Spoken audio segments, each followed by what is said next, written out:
All right. Hi, good evening, Jose. Are you there? How are you? Hi, good evening. I'm fine, thank you. That's great. Great, Jose. So let's begin with today's practice. On Tuesday, we had a conversation for practicing listening, and today we're going to do the same. I'm going Okay, to what? Okay, I'm going to send you. Well, actually, I'm not going to send you. I can share the link with you if you want. This is one video that is part of TED. I'm going to play this for you. First, only some seconds, and you need to pay attention because you're going to tell me what you were able to understand, and then we're going to have a conversation about it. Okay? okay, Great. So let's begin, please. Let's take notes. If you have your notebook or you have a Word document, you can take notes so that you can remember the information. So let's play what you wrote.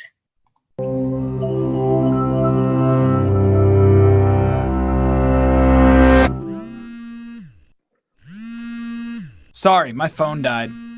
It's nothing. I'm fine. These allegations are completely unfounded. The company was not aware of any wrongdoing. I love you. We hear anywhere from 10 to 200 lies a day, and we spent much of our history coming up with ways to detect them. From medieval torture devices to polygraphs, blood pressure and breathing monitors, voice stress analyzers, eye trackers, infrared brain scanners, and even the 400-pound electroencephalogram. But although such tools have worked under certain circumstances, most can be fooled with enough preparation, and none are considered reliable enough to even be admissible in court. All right, so that's the first part. I'm going to play this one more time, but now you need to pay attention to the following. Try to identify what's the main idea or the main topic in this, all right, this video. Then okay, try to tell me the number, all right? We have a specific number of things related to this topic that we hear in a day. Try to tell me what's the number. And finally, try to tell me the name of some devices that we use related to this topic. All right, so let's play once again, and then you okay. can listen for that information. Give me 1 second. All right, over here. So let's do it once again. Sorry, my phone died. It's nothing. I'm fine. These allegations are completely unfounded. The company was not aware of any wrongdoing. Love you. We hear anywhere from 10 to 200 lies a day, and we spent much of our history coming up with ways to detect them. From medieval torture devices to polygraphs, blood pressure and breathing monitors, voice stress analyzers, eye trackers, infrared brain scanners, and even the 400-pound electroencephalogram. But although such tools have worked under certain circumstances, most can be fooled with enough preparation, and none are considered reliable enough to even be admissible in court.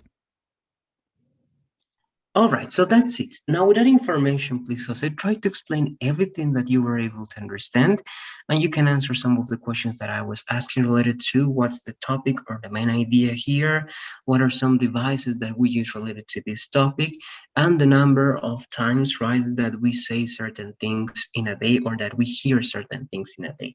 Let's try to answer, please. Okay, the topic is the lies a day that we receive. I couldn't hear the number, but I think 10,000 or I don't know. The devices that used to this um, to find the way to I don't know how to say it.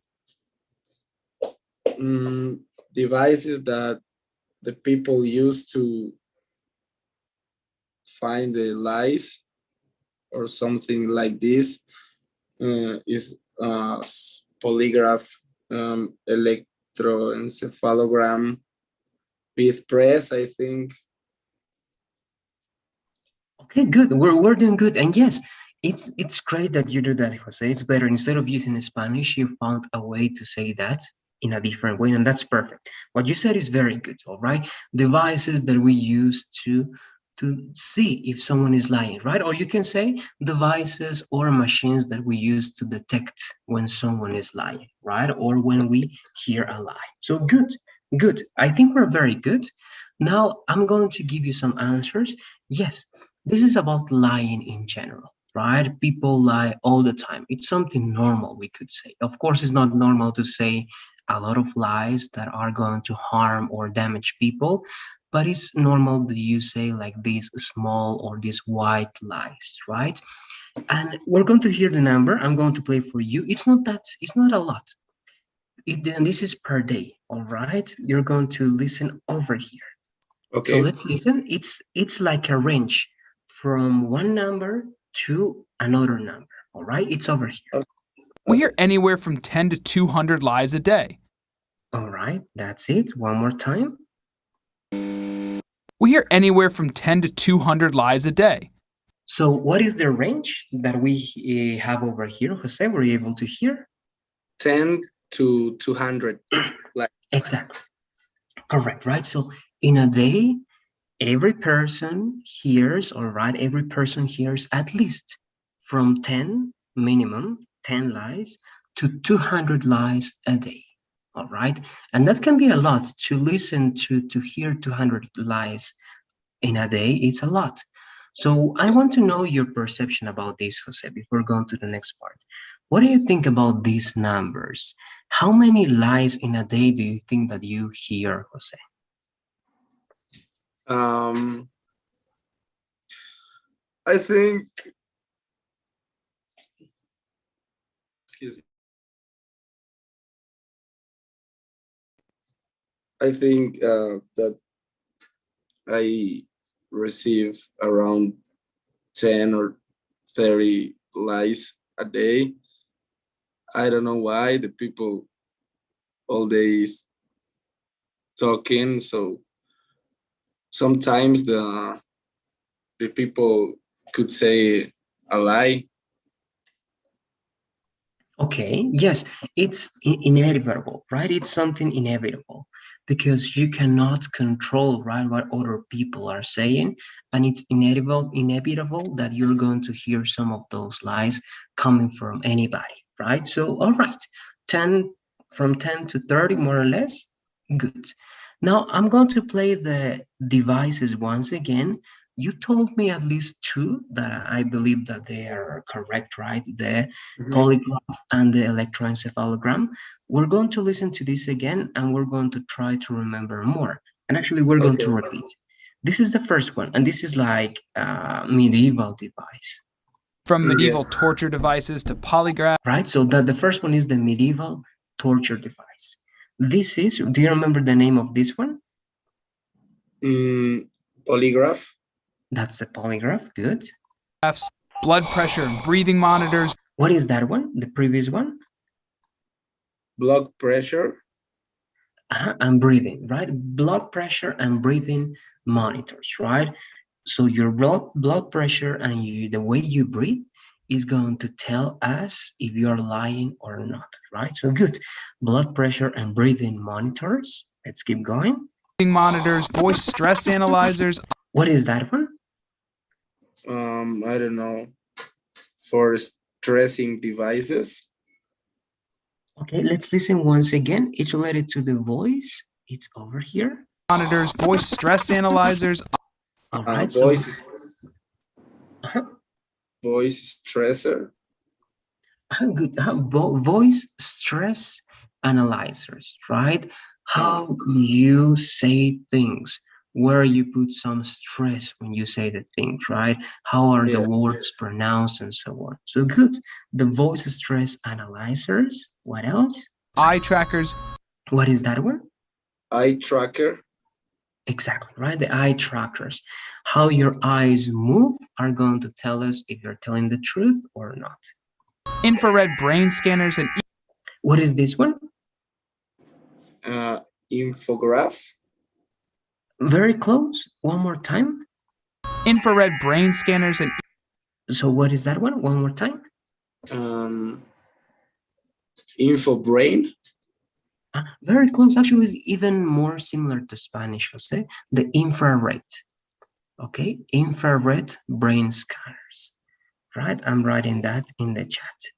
So those are, okay, infrared brain scanners. Okay, there you go. So that's the infrared brain scanner, and you have scanners like that. And I think we have more.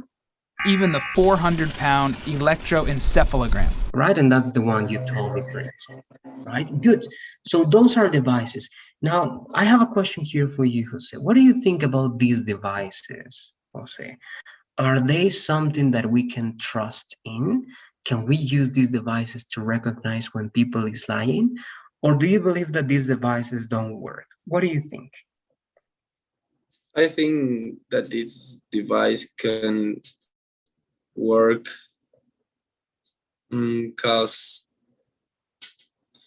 it's the information that the brain give it. So could be. All right. Now I'm going to turn on the captions over here. I don't know why there. Give me 1 second, please. All right, good. So I'm going to turn on the captions and we're going to listen and read to the last part because yes, they say something about it. They say that yes, these devices work, but sometimes, but when you're a person who is prepared and you know how to avoid and how to lie, how to fool these machines, they don't work. And they even say something interesting later on. So let's pay attention to the next part. But although such tools have worked under certain circumstances, Okay, but although such tools, those tools that we mentioned, have worked under certain circumstances, okay, although, even though, all right, they have worked, sometimes they have worked. But, okay, this although is like saying but at the end. But something happens. most can be fooled with enough preparation. Okay, most of these machines can be fooled. It means that if you are prepared, if you know how to breathe, if you know that you don't need to move your eyes, if you know that you need to be relaxed and you are not like stressed, if you know how to prepare your body, you can fool these machines. And the machine is not going to know that you're lying because people can be prepared, all right, Yes. to show, right, or not to show something in their body. And that's why even they say the following. And none are considered reliable enough to even be admissible in court. Okay, and none of those machines are considered reliable. It means that in court, they don't use those machines because they believe that they don't work. Because people can be prepared and they can tell lies, and the machine is not going to know that you're telling lies, right? So, Yes. what do you think about that one then? Do you think that there are other ways to detect when someone is lying, Jose? Um. No, I don't think so.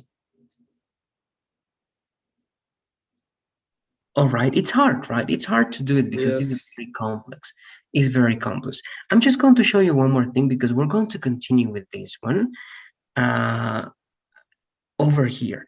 The next conversation, we're going to learn about these things over here. Let me show you where's it. Okay, this is the linguist's text analysis, all right? This is one way that people have to detect or try to detect when someone is lying.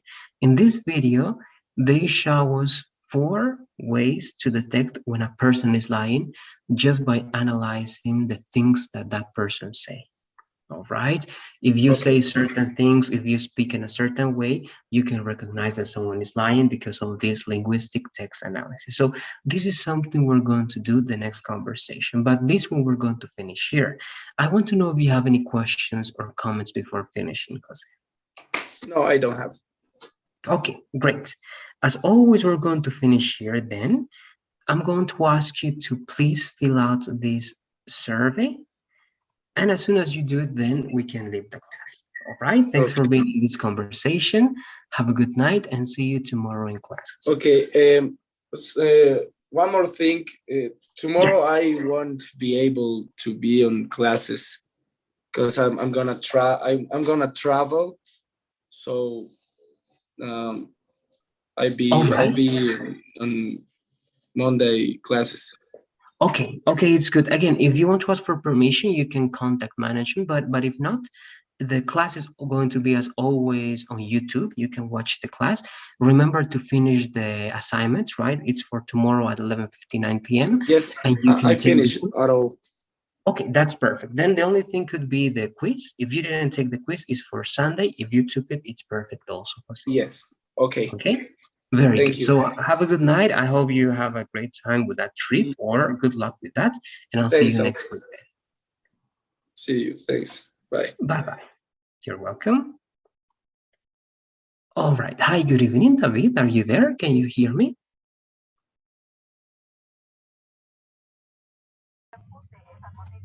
Good evening, teacher. Hello, good evening. All right. How are you, David? Is everything okay? Not, not at all, teacher. I'm sick. You are sick. Okay, that's bad. Yes, I was sick like for 5 days more or less. Now I'm getting better, but I know I understand it's very awful to be like that, right? So when did you get sick, David? Uh, since yesterday, so Yesterday. I Oof. couldn't be at the class because I lost the voice, and now I have the voice, but it's difficult to It's talk. difficult. All right. So don't worry, David. I'm going to try to ask you only specific things. All right.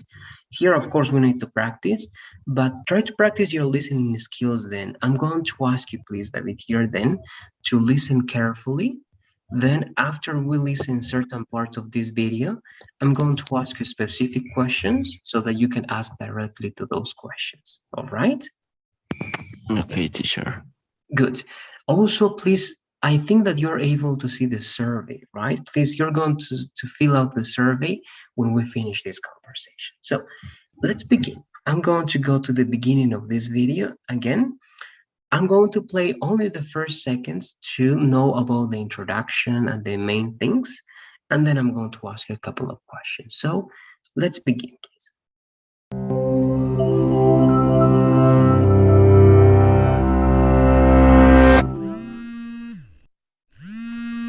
Sorry, my phone died. It's nothing. I'm fine. These allegations are completely unfounded. The company was not aware of any wrongdoing. I love you. We hear anywhere from 10 to 200 lies a day, and we spent much of our history coming up with ways to detect them. From medieval torture devices to polygraphs, blood pressure and breathing monitors, voice stress analyzers, eye trackers, infrared brain scanners, and even the 400-pound electroencephalogram. But although such tools have worked under certain circumstances, most can be fooled with enough preparation, and none are considered reliable enough to even be admissible in court. All right. So that's it. That's the first part. Now I'm going to ask some questions and perhaps I'm going to play this once again. But the only thing, if you have the answers now, you can tell me now. If not, we're going to listen one more time. The questions are going to be first, what's the main idea or the main topic in this video? Then, how many times in a day do we listen to that thing that we're talking about in this video? And finally, if you can mention at least 3 devices that we can use to detect that thing again. So do you have the answers to those questions, David, or do we need to listen this once again? What do you say? Maybe the topic that the video talks about it is the lies, and I don't remember exactly the number of lies, but I remember that was more than 100 lies per day, and Very the good, three great. machines that allow us to detect what a liar are maybe, I don't remember exactly the name of the devices, but one was an infrared sensor or scanner, and the other one was a machine that connects to the body, I think. And there was other machine that uh, measure our breathing and our heart pulses of the heart. I don't remember exactly the name. Okay, very good. Thank you, David. I think that's great.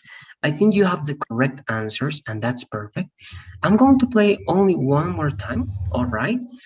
So that you can then hear to the exact number of lies, because we have a range, right? From this number to this number, and also try to write down the names of the specific devices, because you have them, and you're right. Actually, you're telling the right name, but you're missing some little details, all right? So once again, to listen to the specific numbers, the range of numbers, and to complement the three names of the devices. So let's go once again. Sorry, my phone died. It's nothing. I'm fine. These allegations are completely unfounded. The company was not aware of any wrongdoing. I love you. We hear anywhere from 10 to 200 lies a day, and we spent much of our history coming up with ways to detect them. From medieval torture devices to polygraphs, blood pressure and breathing monitors, voice stress analyzers, eye trackers, infrared brain scanners, and even the 400-pound electroencephalogram. But although such tools have worked under certain circumstances, most can be fooled with enough preparation, and none are considered reliable enough to even be admissible in court. All right, good. So that was the second time. Now, without any extra information, let's try to complement the numbers and some of the names if you remember that. Let's do it, please. Okay, the number was 10 to 22 lies per day. And the three devices was the polygraph. The second one was eye trackers, and other one was an encephalogram to detect a liar. Okay, very good. Thank you very much, David. Great. Now we're going to verify the information is correct, but I think that most of it is very, very well done. So the numbers are over here. Let's listen to them once again. We hear anywhere from 10 to 200 lies a day. Right, so the numbers are actually, you were saying that at the beginning, right? From 10 to 200, right? From 10 lies minimum to 200 maximum lies in a day, right? That then verifying the names, I'm going to activate the so you have good the eye trackers first over here, the polygraphs, right? That's one. So we're going to mention all of them. We have medieval torture devices, that's one. Polygraphs, that's another one. Then we have over here the blood pressure and the breathing monitors. That's another one. We can consider those like, well, as one or two. This is another one, the voice stress analyzers. Right, so you were right. You were saying everything correctly in terms of this. The eye trackers, good. The infrared brain scanners, correct. You also mentioned that in the first place, right? And this one you were only missing the electro, right? Electroencephalogram. So good, very good. Those are devices. Now, before going to the next part, I also have one question that is mentioned at the end of this part, David. I don't know if you were able to get it, but this is the question. Are these devices trustworthy? I mean, can we trust always in these devices? And can we use these devices in court for a legal problem? What do you say?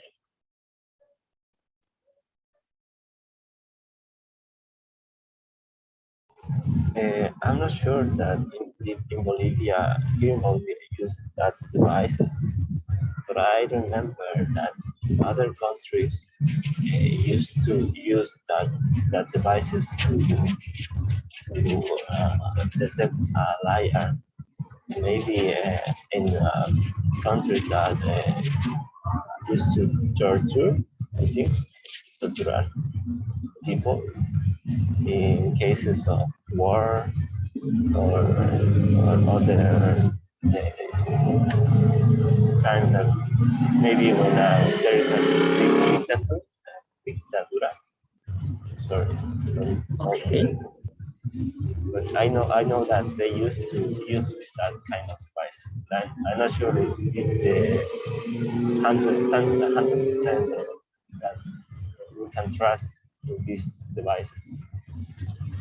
Okay, thank you, David. Yes, you can call that the dictatorship, right? When we are in dictatorship, or when we are torturing someone, right? So good, good. But actually, what you're saying is great because you're telling me your opinion and the knowledge that you have related to Bolivia and related to other countries. But there's one specific thing that they mentioned in this video, in the last part, and I already played that for you. But we're going to watch that once again, but this time with the captions so that we are sure about that answer. So look, they are going to say something very specific about first, how much we can trust these devices, and second, if we can use these devices in legal problems in court. All right, it's over here. Electroencephalogram. But although such tools have worked under certain circumstances, Okay, that's like the first part, right? So although these tools have worked under certain circumstances, okay, they work sometimes and under certain circumstances, but if you are a person that is very well prepared, if you know how to breathe, how to control your breathing, how not to move your eyes when you are nervous, how to control, right, the way your body reacts, because it's possible, right? When you receive certain training, you're a person who can control your body in a certain way.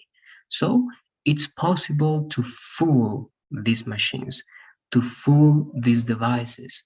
That's why we cannot trust these machines every time, not even in countries like the US in which they use these devices.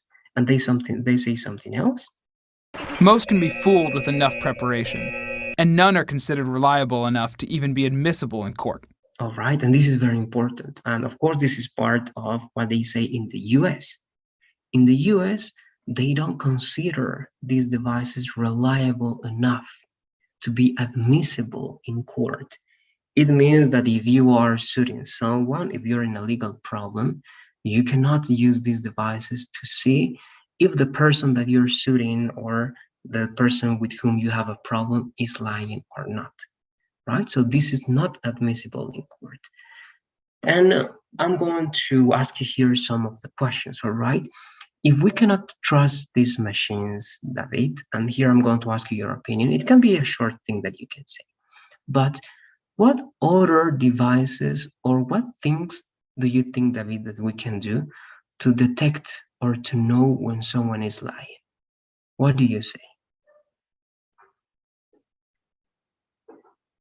Maybe I think the only way to detect a liar is to verify the facts and the proofs of the facts. I think. Okay, good. So you're talking about the evidence, right? To show Yes. evidence if that person is lying or not. Good. And this is the last question because we're going to work this the next part for the next conversation because this video is really interesting. The video is going to show us 4 ways to detect when someone is lying just using like the listening skills that we have and by the words that they use. But then I can ask you a question here to finish the conversation, David. Do you think that it's possible to detect, all right, when someone is lying, not perhaps 100%, right, but by the way the person speak and by the way the person does certain kind of movements and something like that, do you think that it's possible to do it without machines and only listening to that and looking at that with your own eyes and with your own ears? Do you think it's possible, David, in a certain extent? I think that is possible. It really is possible because, in fact, the machines tries to detect that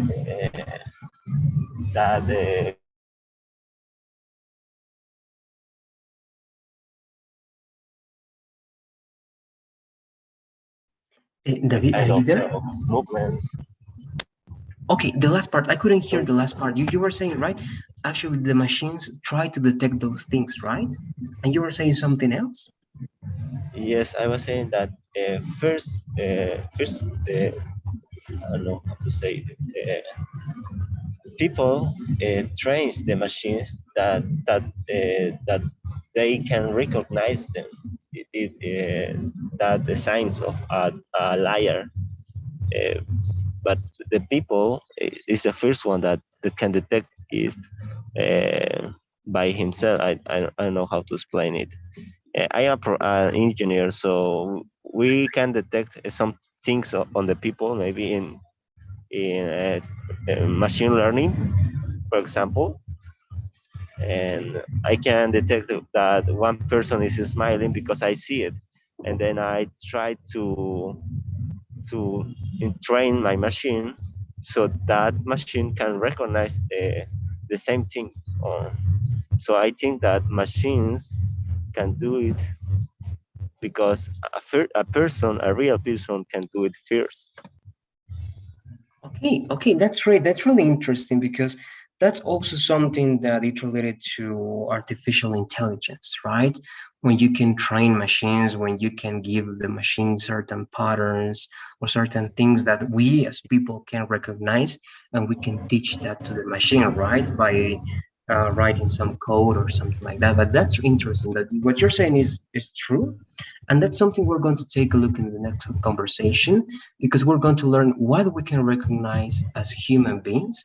And also, perhaps that's something we can teach to certain machines so that they can do the work, right, and recognize that in an automatic way. So that's great, David. Do you have any final questions or comments before finishing this conversation? Let me know, please. No, no question, teacher. It Okay. was a very good class. Great, that's great. And I like that you like that one, David. So we're going to continue with this one, all right? It's really interesting, but for today we're going to finish. I'm going to ask you please to fill out the survey, David. You must be able to watch it over there. It must be in your tools, right? Polls next to chat. Try to open that one and let's answer those questions, please, and we can finish the class. Okay, teacher.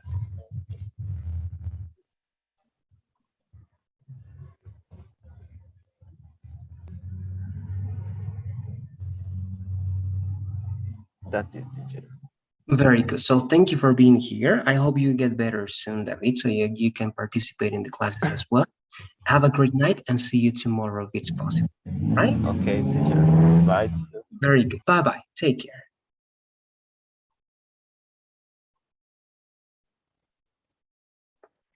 Hello, good evening, Fabiana. Are you there? Yes, teacher. Hi. Hello, how are you? Is everything okay? Yes, teacher. I'm fine. That's great. That's great to know, Fabiana. So, as always, we're going to start with the conversation. You know, we're going to continue with the video that we were watching last class. Do you remember about this video about lies? Yes. About um emotions. All right, could be the emotions. Let me remember this one. Oh, Perhaps watch it. It's related to uh, that we lie, right? body And then we use language. some. Okay, okay, good. Yes, we also use some body language to detect when someone is lying. Let's try to give a look at this. Perhaps, yes, we were taking a look at this with you also, Fabiana, right? So we learned that we lie in a day approximately from 10 to 200 times, all right? That's the number of lies that we hear in a day, all right? In Yes. one. Then we learned about the machines that we can use to detect the lies, right? We have the polygraph, the breath and the blood pressure monitors, the eye trackers, the electroencephalogram, and some other ones that we can use to detect when someone is lying, correct? Yes. Okay, good. Now we're going to go to talk about the ways we have to detect when someone is lying. We're going to watch this together. I don't know if we watch the video or you continue watching the video by yourself, but we're going to try to do it now, the two of us, all right? And I'm going to be asking you some questions. These are four patterns that we have to identify when a person is lying. I'm going to play the first one, and after I play the first one, I'm going to ask you some questions, and first you're going to try to explain in your own words what is this first pattern about. All right? Okay. Good. So let's begin. It's going to start over here. 4 such common patterns in the subconscious language of deception. First, liars reference themselves less when making deceptive statements. They write or talk more about others, often using the third person to distance and disassociate themselves from their lie. Which sounds more false? Absolutely no party took place at this house, or I didn't host a party here. All right, so that's the first one. I'm going to play it once again. And what you're going to try to do is after this second time, Fabiana, you're going to explain in your own words, what is this first pattern about and how we can recognize when someone is lying. So here we go. This is the second time. Okay. Technology known as linguistic text analysis has helped to identify 4 such common patterns in the subconscious language of deception. First, liars reference themselves less when making deceptive statements. They write or talk more about others, often using the third person to distance and disassociate themselves from their lie. Which sounds more false? Absolutely no party took place at this house, or I didn't host a party here. Okay, that's it. That's the first one. That's the first pattern. It's not long, but it has a lot of important information. What can you tell me about this first pattern, Fabian? Everything in your own words could be, or you can reuse some of the words. Maybe when a person is saying a lie, could change his language, and in occasions talk about in first person, or talk about others, and could um, could try to change the sentences, and try to say, I don't do this. No? I'm not sure if I explain good my idea. Okay, great. Thank you, Fabiana. No, it's good. We're going to work that together. Some of the ideas that you said are correct. I think that you're not making mistakes, but you are confusing some of the terms. Now, we're going to clarify that one by asking you some questions. So the first question is this one, Fabiana. A liar. Is a liar going to, all right, use more what? First person or third person? What do you say? A first person. Okay, you say first person. Good. If we have these 2 options, this is the first one, and it says, sorry, it's not here. Okay, absolutely no party took place. All right, no party took place at this house. And the second one is, I didn't host a party here. Which one is the statement that a liar is saying? This one, absolutely no party took place in this house, or this one, the I didn't host a party here.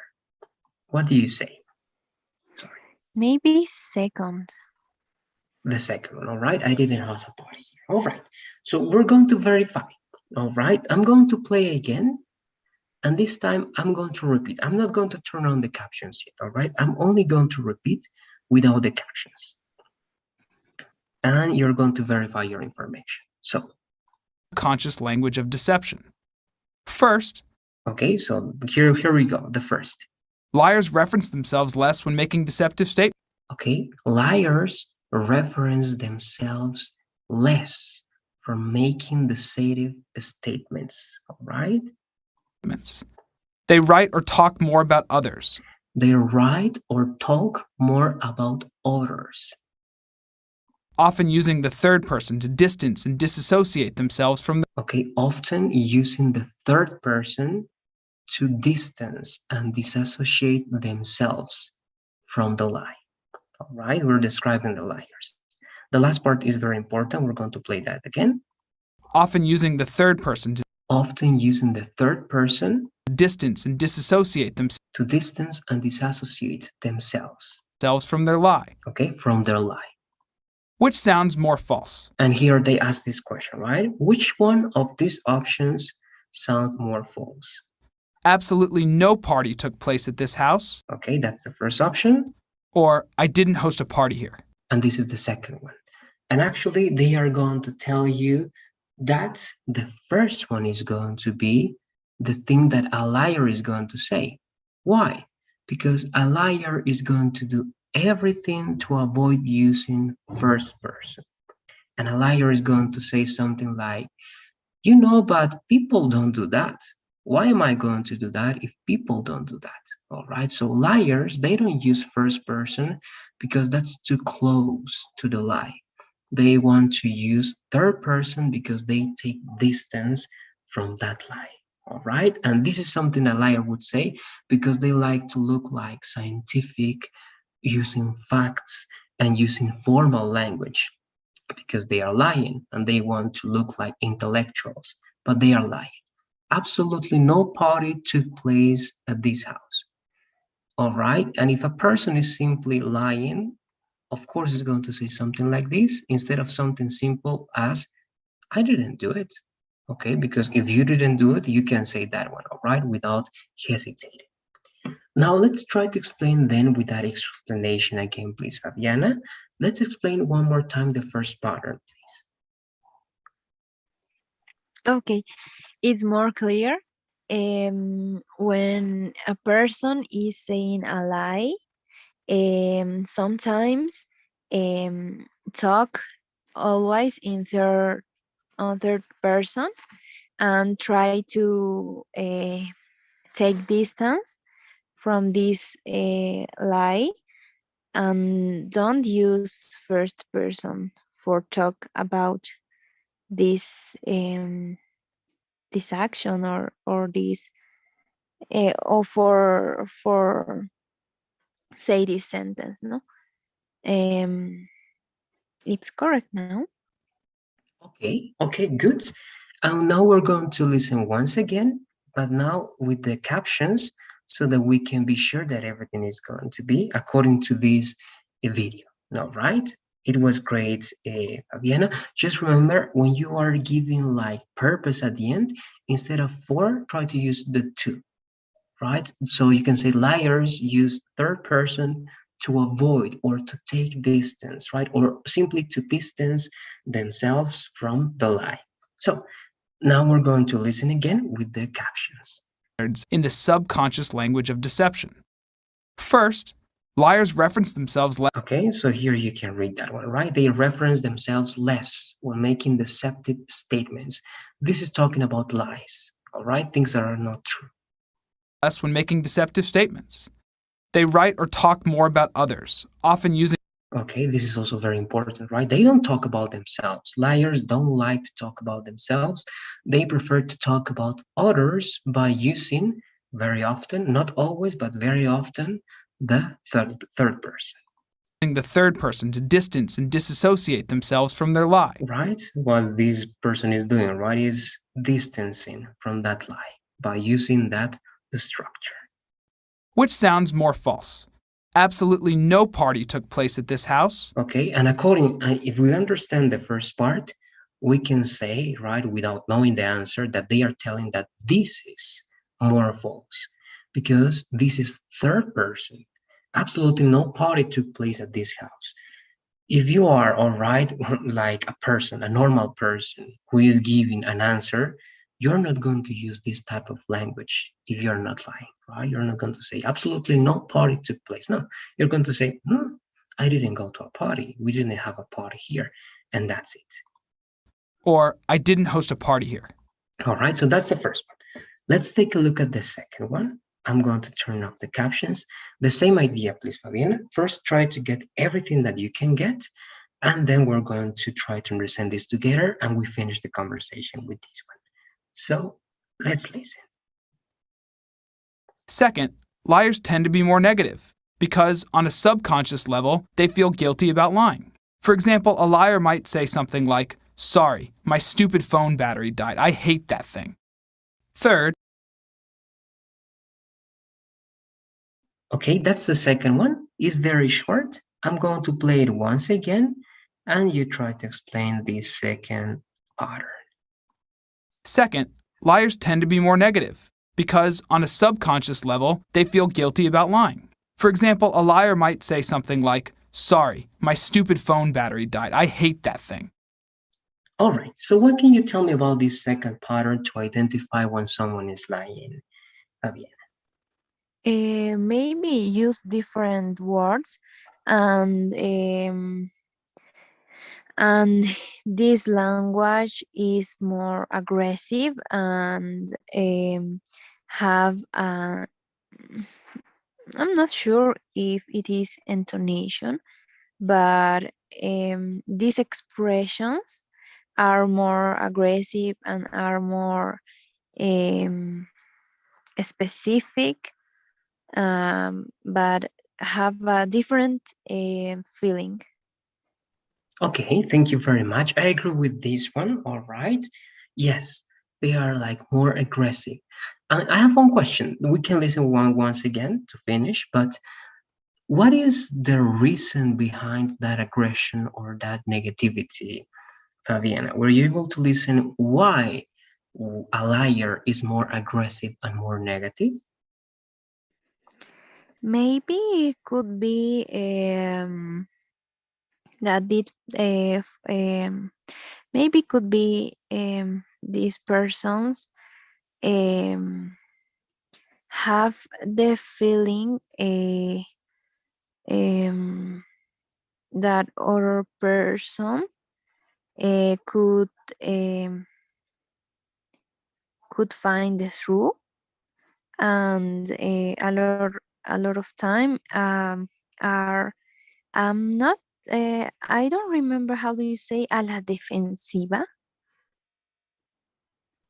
Okay, it depends, right? You don't say that one actually in English. There is not a word to say that one, but you can say that they are always defending themselves, all right? That they are very this defensive person, defensive like person, but there's no specific expression for that one, all right? You just say like they are always defending themselves or they are in a defensive position. Oh, yes, defensive position maybe for Okay, take care this lie. okay, good. Remember, and to take care, right? Or to manage this life. Okay, good one. I agree with that one. The first idea that you said is very, very precise and accurate. They are afraid, right? Of what? Afraid of what? Afraid of being, right? Then you can say afraid of because that's the collocation to be afraid of. They are afraid of being like discovered, right? Or caught by the other person. And here actually they use a very interesting word, and I'm going to show you to finish today's practice. That is this one over here, Fabiana. This is very important. They are negative and they are aggressive because in an unconscious or subconscious level, they feel guilty about lying. They know that they are lying, right? They know when they lie, they know that they are lying and they are frustrated and they don't know what to do with that feeling. So they are angry. And that anger, right, is expressed by being negative. So if you ask, right, to a person, so what happened? Why didn't you come? And you're going to say, or that person that is lying is going to say, instead of sorry, I couldn't go, that person is going to say, sorry, my stupid phone battery died, right? I hate that thing. And is going to use negative language and is going to be more aggressive instead of answering in a simple way because it's not a big deal. That person is going to feel guilty, frustrated, and is going to use this negative and aggressive language, right? So I'm just going to play this once again to finish. If you have any questions about these words, let me know. So let's listen to this one with the captions. Second, liars tend to be more negative because, on a subconscious level, they feel guilty about lying. For example, a liar might say something like, "Sorry, my stupid phone battery died. I hate that thing." All right, and that's it. We're going to finish with this, Fabiana. I don't know if you have any final questions or comments before finishing. No. All right, good. Perhaps we're not going to be able to watch the rest of the video. In case you want to watch everything, Fabiana, that's part of Unit 2. Go to Unit 2, go to Practice Unit 2, and there you have the link of the video. It's the same for the article, right, about the Italy houses. You have Practice Unit 1, and here, well, it's not loading, but if I enter over there, it's going to take a while. Okay, there you go. All right, so I'm always going to share the links that we use. Then if that's it, I'm going to please ask you, I think that you already did it. If you didn't do it, let's fill out the poll, please, Fabiana. If you did it, that's going to be it for today. All right? Mhm. Okay, teacher. Thank you. I send my answer. Okay, there you go. So thanks for being in this conversation. Remember that tomorrow is the last day to finish the assignments for Unit 2. And tomorrow you can also take the second quiz, and that's going to be until Sunday that you have to take it. All right? Yes, Very good. yes, So thank you one more time. Have a good night and see you tomorrow. Me too, teacher. See you tomorrow. Bye. Bye bye. Take care.